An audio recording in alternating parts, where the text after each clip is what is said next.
Por que os mesmos dias de adoração? Porque guardamos as festas comandadas na Torá? Quais foram as festas que Yeshua e seus apóstolos guardaram? Porque não guardamos nenhuma festa que não seja comandada nas Escrituras? Se quiser saber as respostas, este estudo é para você.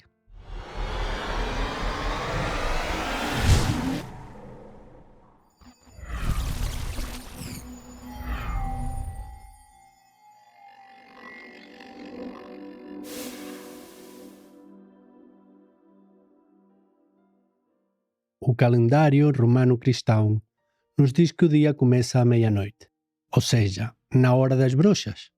As Escrituras, entretanto, nos dizem que o dia começa ao pôr do sol. E viu Elohim tudo quanto tinha feito, e eis que era muito bom, e foi a tarde e a manhã o dia sexto. Levítico 23:32 confirma que Yahweh define o dia como sendo de noite a noite, ou seja, do pôr do sol ao pôr do sol seguinte, e não de meia-noite a meia-noite. De uma tarde a outra tarde celebrarão o Shabat. O Shabat, discutido neste versículo, é o dia da expiação, conhecido como Yom Kippur, mas o Shabat semanal também dura de meia-noite a meia-noite. Lucas 4:16 nos diz que Yeshua também guardava esse dia de Shabat, que vai do pôr do sol até o pôr do sol seguinte. Yeshua foi para Nazaré, onde havia sido criado. Num Shabat, entrou na sinagoga, segundo o seu costume, e levantou-se para ler. O apóstolo Shaul também continuou a entrar nas sinagogas no Shabat, mesmo muitos anos após a ressurreição de Yeshua. Mas eles, saindo de Perge, chegaram a Antioquia da Psídia. No Shabat, entraram na sinagoga e sentaram-se. Yeshua, nosso Messias, disse para não pensarmos que a lei ou os profetas seriam abolidos. Não há nada impreciso em relação a isto. Não pensem que vim revogar a lei ou os profetas. Não vim para revogar, mas para cumprir. Porque em verdade vos digo que até que o céu e a terra passem, nenhuma jota ou um til se omitirá da lei sem que tudo seja cumprido. Qualquer, pois, que violar um destes menores mandamentos e assim ensinar os homens, será chamado o menor no reino dos céus. Aquele, porém, que os cumprir e ensinar, será chamado grande no reino dos céus. No entanto, a Igreja Cristã nos diz que, como Yeshua cumpriu a lei, não devemos mais guardar o Shabat e as festas de Yahweh, mas sim guardar o domingo como dia de repouso e as festas de Natal e Páscoa. Isso é muito curioso, considerando que o domingo, o Natal e a Páscoa nunca foram ordenadas nas Escrituras. Quando foi feita a mudança de tarde para tarde do calendário hebraico por meia-noite para meia-noite do calendário romano? Os eruditos cristãos costumam usar Atos 20, do 7 ao 11, como um texto de prova de que os discípulos se reuniam no domingo romano, da meia-noite à meia-noite. Isso pode parecer fazer sentido, mas no fim das contas não faz. No primeiro dia da semana, nos reunimos a fim de partir o pão. Shaul, que pretendia viajar no dia seguinte, falava aos irmãos e prolongou a mensagem até a meia-noite. Havia muitas lâmpadas no cenáculo onde estávamos reunidos. Um jovem, chamado Eutico, que estava sentado numa janela, adormecendo profundamente durante a prolongada mensagem de Shaul, vencido pelo sono, caiu do terceiro andar abaixo. Quando o levantaram, estava morto. Mas Shaul desceu, inclinou-se sobre ele e, abraçando-o, disse: Não fiquem alvoroçados, pois ele está vivo. Subindo de novo, Shaul partiu o pão e comeu. E lhes falou ainda muito tempo até o amanhecer. E assim partiu. Como a Judeia estava sob o controle romano no primeiro século, pode fazer sentido que os discípulos se reunissem no domingo de manhã e ouvissem Shaul por quase 24 horas. No entanto, algumas coisas neste relato não fazem muito sentido. Entre elas, por que haveria tantas lâmpadas no cenáculo se os discípulos se reuniam no domingo de manhã? E por que eles fizeram apenas uma refeição de um período de 24 horas? Além disso, quando percebemos que Shaul estava ensinando em uma sinagoga judaica, essas coisas não fazem muito sentido. Os judeus religiosos são pessoas muito ligadas às tradições. Eles geralmente adoram em suas sinagogas ou no templo no Shabat. Depois que o Shabat termina, eles se reúnem na casa de um amigo ou parente para comer o pão e confraternizar uns com os outros. Isto é feito para alongar o dia de adoração e descanso o máximo possível. No entanto, este não é um novo dia de adoração. É simplesmente uma extensão normal do Shabat. Se lermos Atos 20 sob esse ponto de vista, veremos que a razão pela qual havia tantas lâmpadas no cenáculo é o fato de que eles se reuniram inicialmente após o pôr do sol, ou seja, no sábado à noite, e conversaram até o amanhecer do domingo. Portanto, se a adoração dominical não vem das Escrituras, então de onde é que ela vem? A primeira menção à adoração no domingo vem do apologista cristão Justino Mártir, por volta de 150 DC. Por exemplo, é-nos dito que todas as pessoas se reuniam para adorar no dia chamado domingo, nomeado em homenagem ao sol. E no dia chamado domingo, todos os que vivem nas cidades ou no campo se reúnem em um só lugar. Justino Mártir está usando uma prática diferente da encontrada nas Escrituras, porque as Escrituras nunca chamaram os dias da semana por nomes. Pelo contrário, as Escrituras nomeiam os dias da semana, primeiro dia, segundo dia, terceiro dia, etc.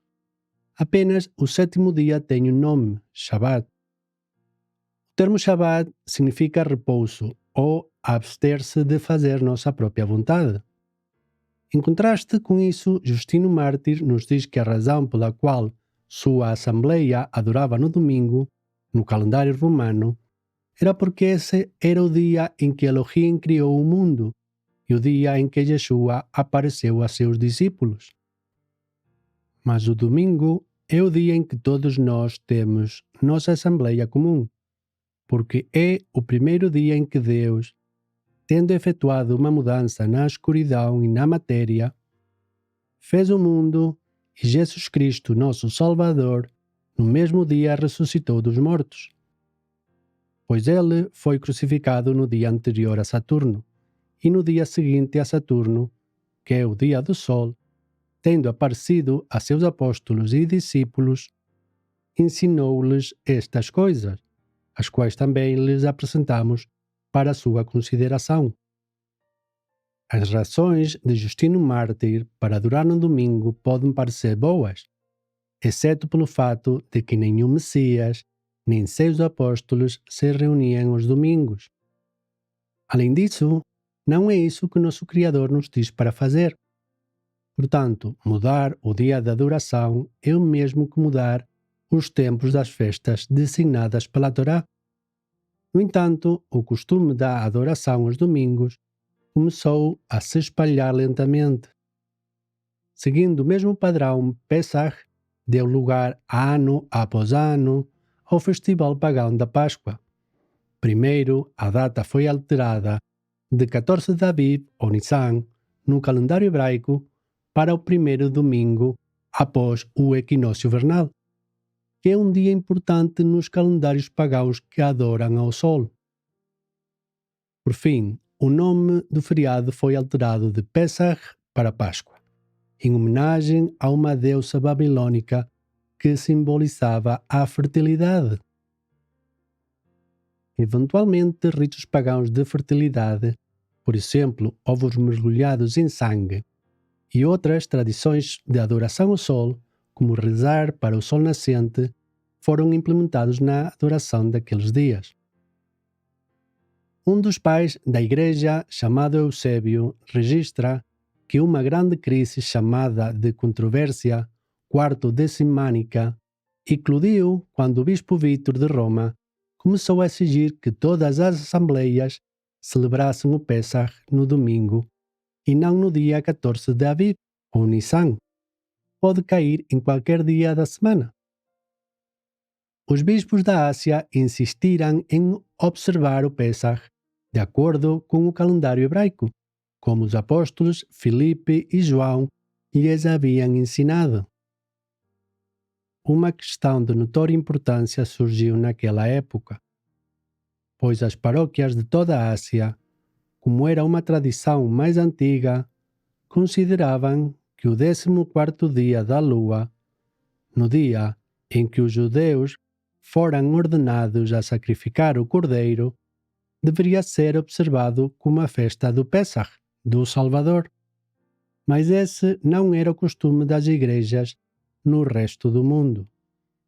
Mas o bispo da Ásia, liderados por Polícrates, decidiram manter o antigo costume que lhes havia sido dado. Ele mesmo, em uma carta que endereceu a Vítor e à Igreja de Roma, expôs nas seguintes palavras a tradição que havia chegado até ele. Eusébio também registra uma carta que Polícrates, uma figura importante na Ásia, escreveu pessoalmente ao bispo Vítor de Roma, discordando da decisão de mudar a data do Pessah, do dia 14 de Aviv, ou Nissan, para um domingo. Polícrates ressalta que a tradição de guardar o Pessah, de acordo com o calendário hebraico, foi transmitida pelos apóstolos Filipe e João, e que a tradição foi mantida de geração em geração por um grande número de famílias respeitáveis e devotas. Ele insistiu que todos os fiéis devem fazer o que as Escrituras nos dizem, em vez de aceitar tradições criadas pelo homem. Nós mantemos o dia exato, sem acrescentar nem diminuir, porque também na Ásia dormiram grandes luzes que ressuscitarão no dia da vinda do Senhor, quando Ele vier do céu com glória e todos os santos forem reunidos. Entre eles estão Filipe, um dos 12 apóstolos, que adormeceu em Hierápolis, e suas 2 filhas virgens, e a outra filha que vivia no Espírito Santo, e agora repousam em Éfeso.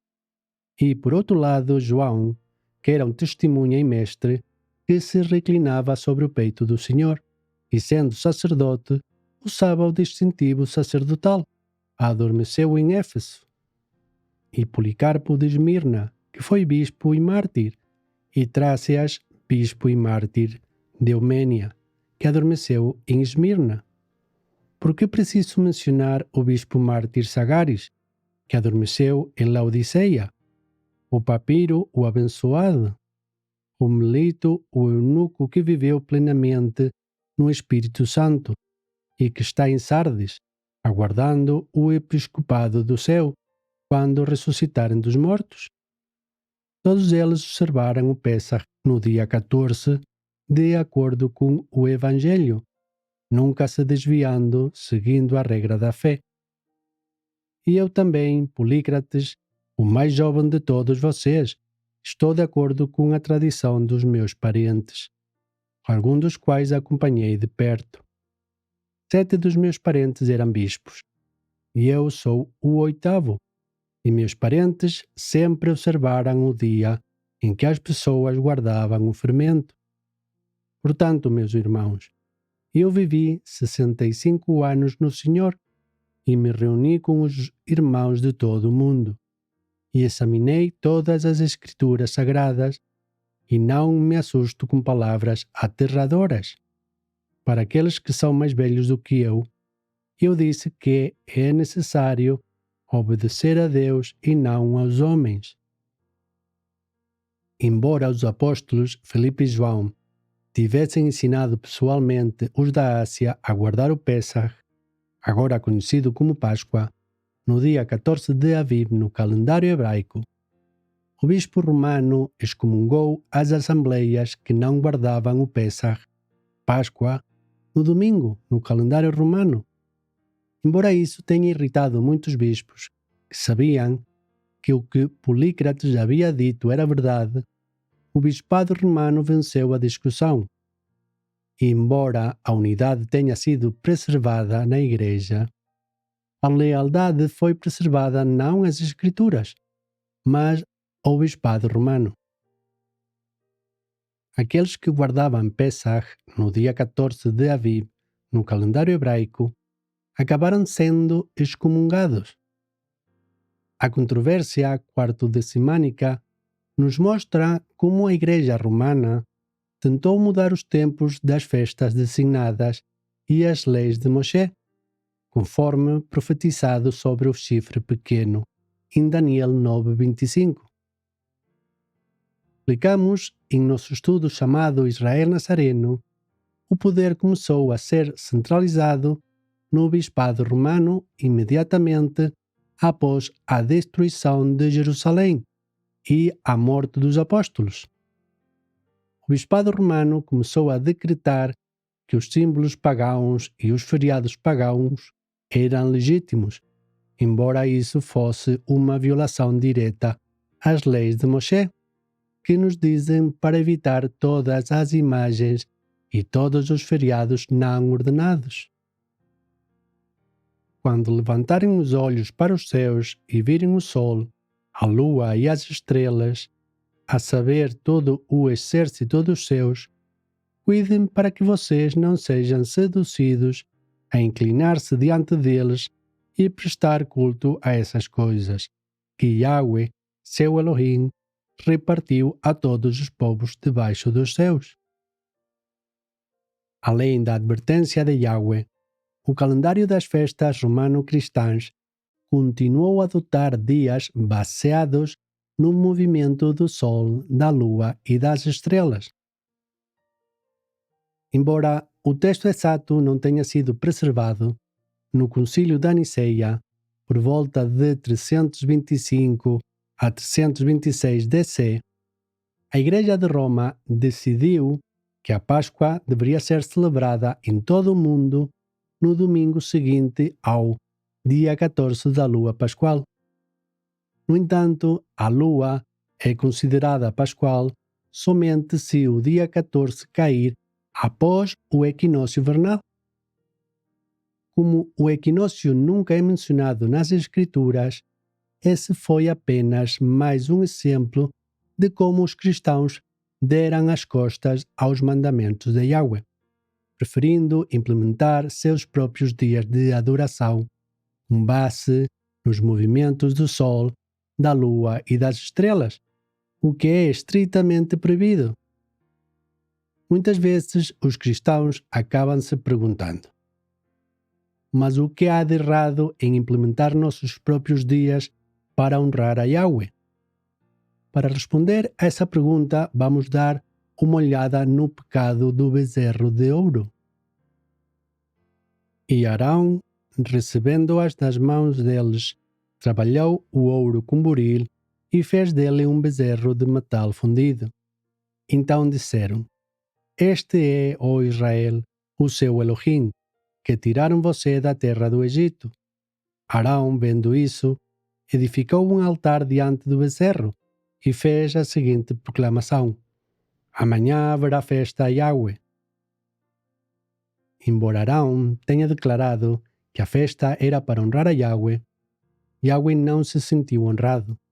Em vez disso, ele ficou furioso com o fato de seu povo querer manter dias de festa que ele não havia ordenado.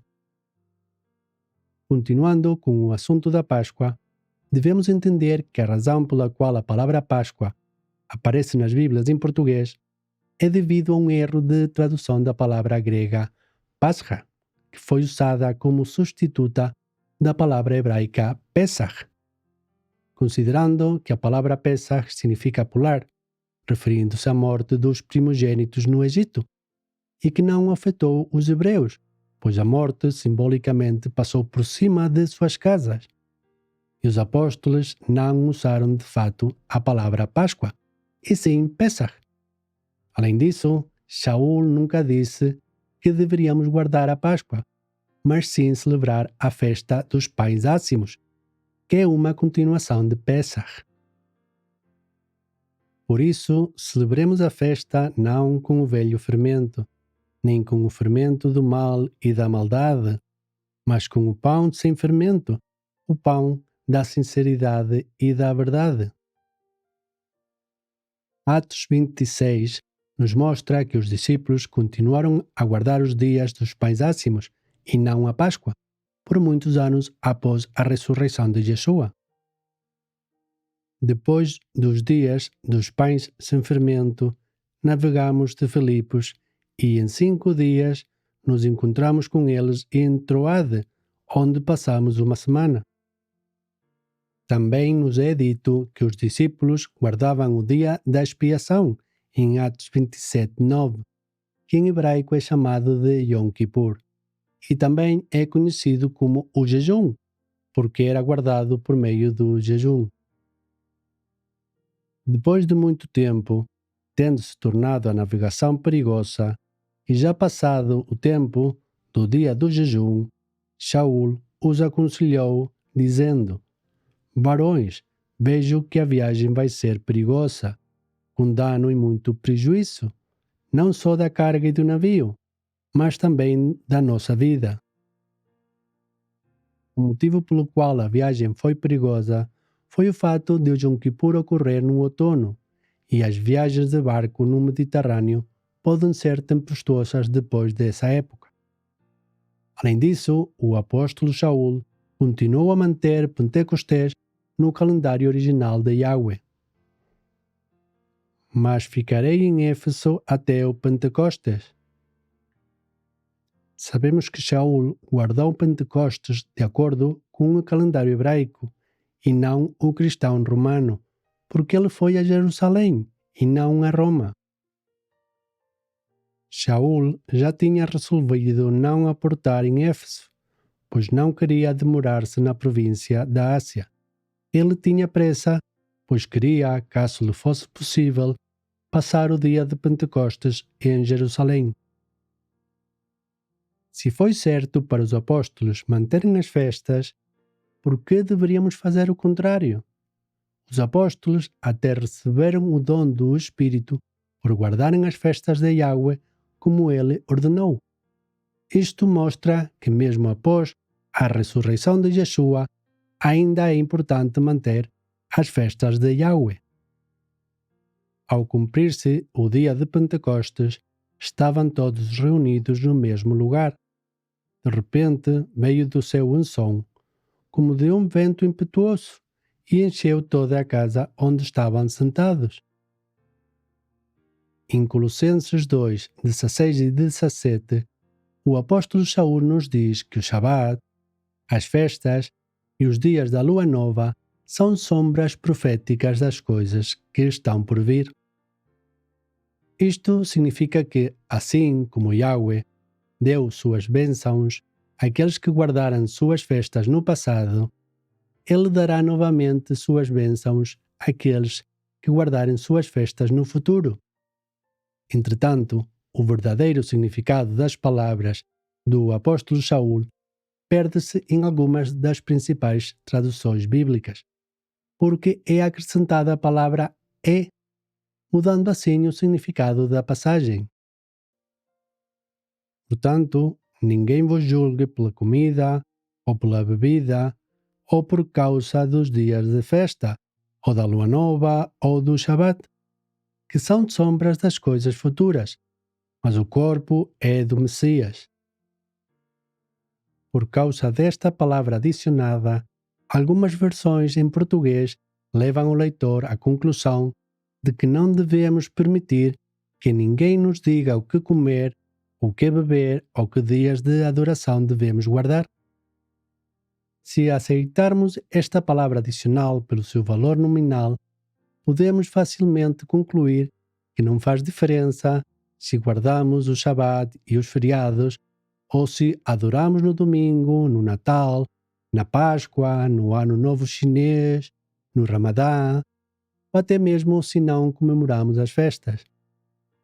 Outras traduções fazem alterações semelhantes no texto, e essas alterações geralmente ajudam a promover a ideia de que Yeshua veio para abolir a lei e os profetas, embora, em suas próprias palavras, ele diga o contrário, em Mateus 5,17.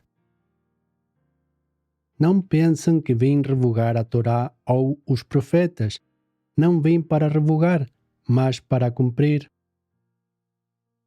As Escrituras deixam bem claro que não devemos acrescentar nada nem diminuir dela. Por exemplo, Deuteronômio 4:2 e Provérbios 30:6. Portanto, uma vez que percebemos que a palavra é adicionada não aparece nos textos originais, ela deve ser removida das traduções em português. Agora, vamos dar uma olhada na passagem, mas removendo a palavra é. Portanto, ninguém vos julgue pela comida ou pela bebida, ou por causa dos dias de festa, ou da lua nova, ou do Shabat. São sombras das coisas futuras, mas o corpo do Messias. Aqui podemos ver 3 ideias principais. Ninguém o julgue pelo que você come ou bebe, ou em relação aos feriados, à lua nova ou ao Shabat. São uma sombra profética do que ainda está por vir. Portanto, deixe que somente o corpo do Messias lhe diga o que você pode comer, o que você pode beber e quais feriados você pode guardar. Aqueles que não estavam cumprindo as leis de Moshe estavam julgando os nazarenos. Shaul lhes disse para não dar ouvidos a eles, já que não eram realmente o corpo do Messias. Isso torna-se evidente quando reorganizamos as ideias para que a leitura seja mais clara em português. Portanto, deixe que somente o corpo do Messias lhe diga o que você pode comer, o que você pode beber e quais são as festas que você pode guardar. Não deixe que ninguém o julgue em relação à carne que você come, ao que você bebe ou aos feriados religiosos que você guarda, pois esses alimentos, bebidas e festas são sombras proféticas do que ainda está por vir. Shaul nos diz que não devemos deixar que ninguém, a não ser o corpo do Messias, nos julgue pelo que comemos, pelo que bebemos e pelos dias de festa que mantemos, pois todas essas coisas são apenas sombras proféticas das bênçãos que estão por vir. O verdadeiro significado do que Shaul disse não se reflete na maioria das versões cristãs da Bíblia, que sugerem que desde que você tenha em mente que Yeshua é o Messias, não importa o dia de adoração que você guarda, pois os festivais são apenas sombras das coisas por vir. No entanto, isso é exatamente o oposto do que Shaul disse. Conforme explicamos em nosso estudo chamado Israel Nazareno, a Torá, ou Lei de Moshe, é um conjunto de instruções que a noiva de Yeshua deve seguir para se purificar e também serve como aliança conjugal de Israel. Conforme a tradição judaica, a Torá foi dada pela primeira vez a Israel no Monte Sinaí, na data de Shavuot, que em grego é conhecido como Pentecostes. E milhares de anos depois, o mesmo Espírito foi derramado sobre aqueles que estavam no lugar certo e na hora certa. Portanto, já houve pelo menos 2 cumprimentos da festa de Shavuot, ou Pentecostes.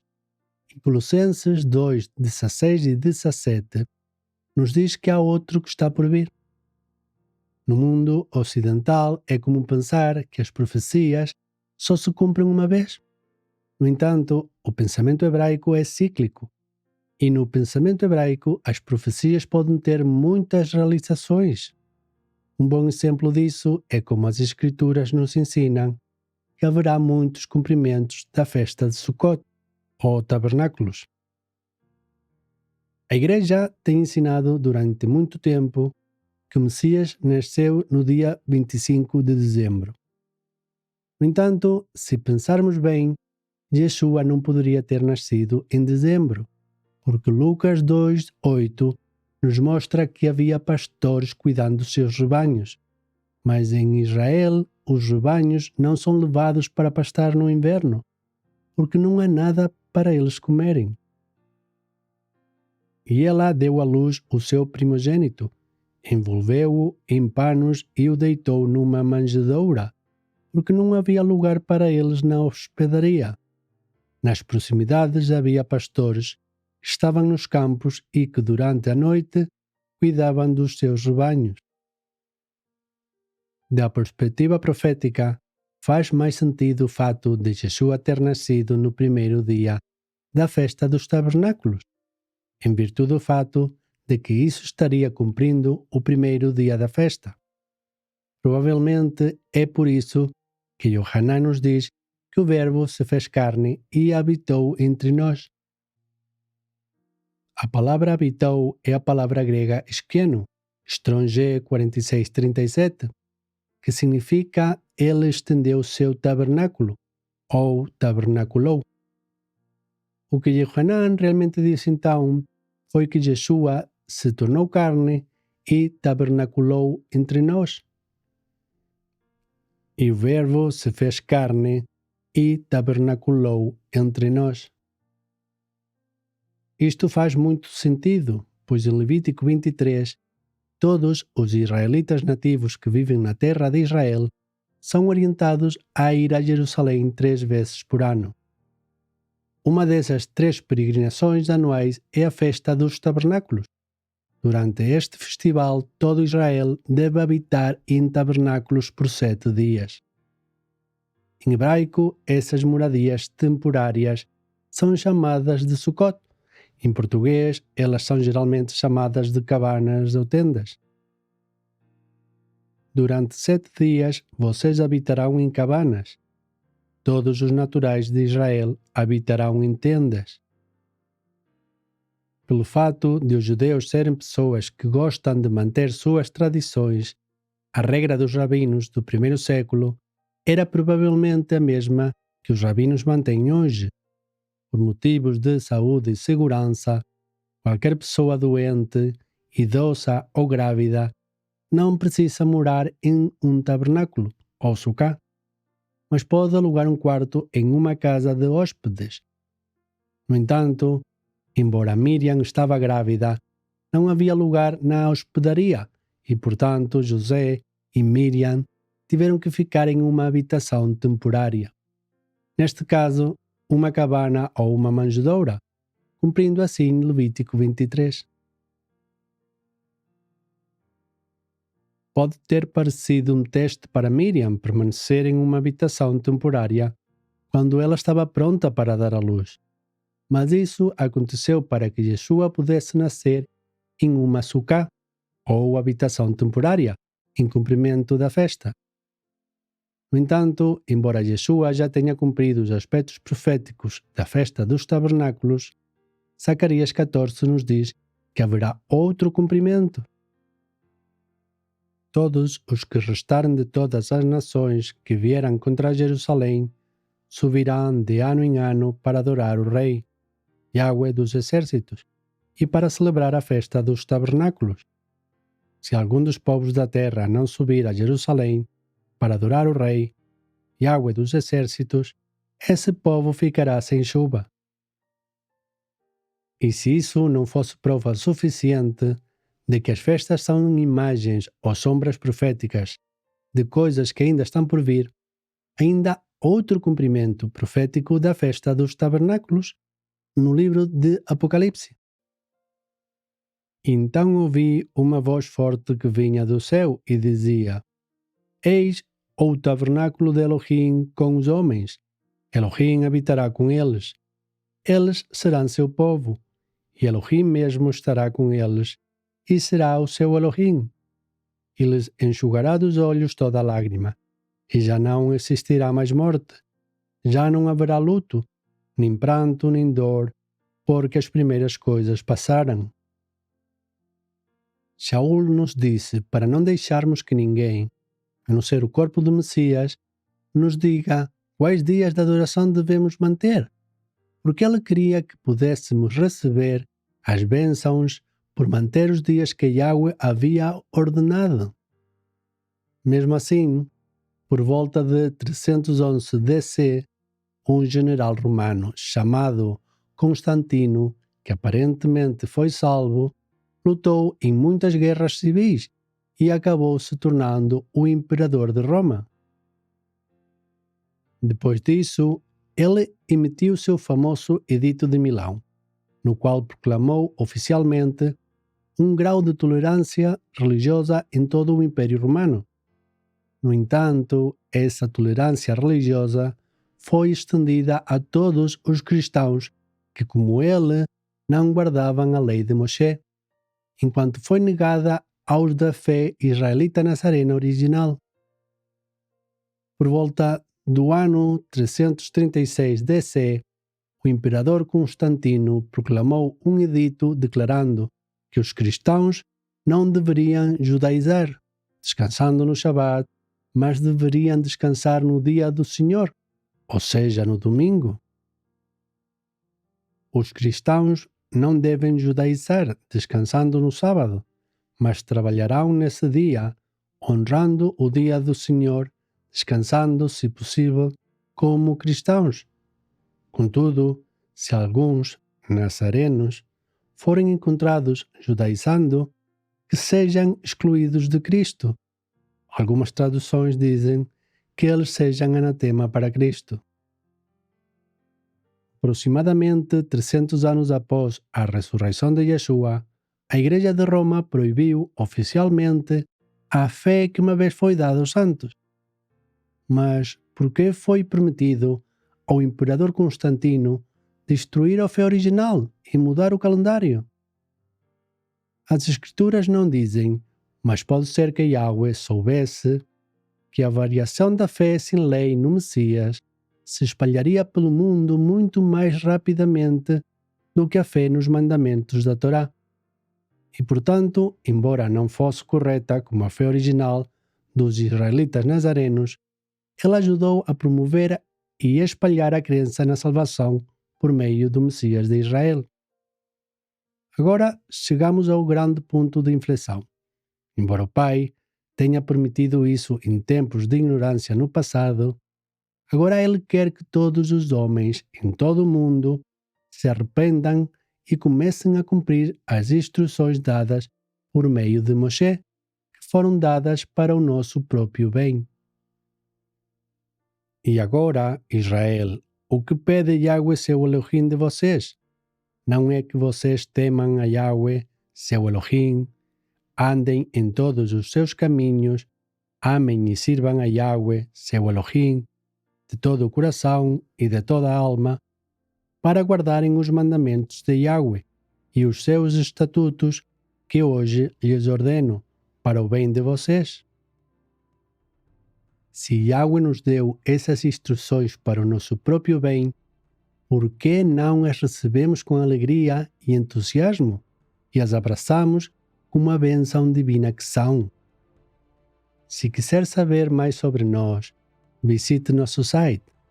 Lá você encontrará mais informação sobre o movimento nazareno israelita e nosso trabalho para restabelecer a fé apostólica original nesta era moderna. Shalom.